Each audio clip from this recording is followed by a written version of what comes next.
looking to bounce back, still have a lot to play for this back stretch of the season? Absolutely. Just moving on, looking forward to, Furman right now at this point. How difficult has the mood been the last couple of days? It's a tough loss. How tough has it been in the locker room the last couple of days? It's not a great feeling, especially when you lose to Ole Miss. A team with the tradition and rivalry that they have between LSU and Ole Miss. It's not it's never good to come out with a loss to them. But right now at this point, there's still a lot of season left. There's still a lot of games to be played, and we're just get ready to practice today and move forward. Coach Miles continues to take a lot of the blame, or most of the blame, for this loss. How much should fall on his shoulders as the head coach of this program? It's a team sport. He's not out there playing, and we play for him in this university, and I feel like it's honestly just it's on us. It can never be on the coach, because we're out there, we're the ones executing the plays, and I don't blame him at all for it. It's a team loss. It's us, as LSU as a whole. Les said maybe just got too overly aggressive on offense. Is it that simple, that went for the home run too often, too early?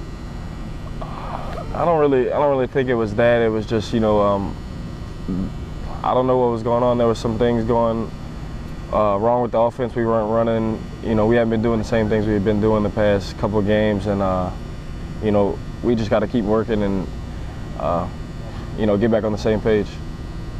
What's the possibility you guys have spoiled Zach a little bit? You've gotten to the point where he just thinks he can throw it, you guys are going to go up and get it. I don't think he feels that way at all, but he just trusts us to make the plays, and there was some times where I feel like I told him I messed up, and he threw it, and he thought I was going to be in a different spot. So it's more on him and I just getting on the same page, and I know that he can make those throws. Were you surprised? Ole Miss played a lot of guys who hadn't been playing, a lot of young guys. Were you surprised how they played you and what kind of competition they were? Absolutely not. Ole Miss being the team that they are, and us being LSU, I told some guys before the game, Ole Miss plays LSU hard. Before I was even here, it's like their season to them. I know the tradition and history behind it, and I know it was a big game for them. And they did a great job on defense at doubling and rolling the safety over the top, kind of towards the last minute. And we didn't really figure it out until towards the back end of the game. At the very end, did you think they would kick the field goal and you have about 30 seconds left? Were you guys wondering why the coaching staff didn't call that timeout earlier? I was a little confused, but you just got to kind of trust what your coaches are doing. Maybe we could have got a block at the end, but it happens. This week with Furman, is it a little harder to have the 24-hour rule? Is this one a little harder to put behind you and move on? You just sort of see the mood around here, and it looks like it is.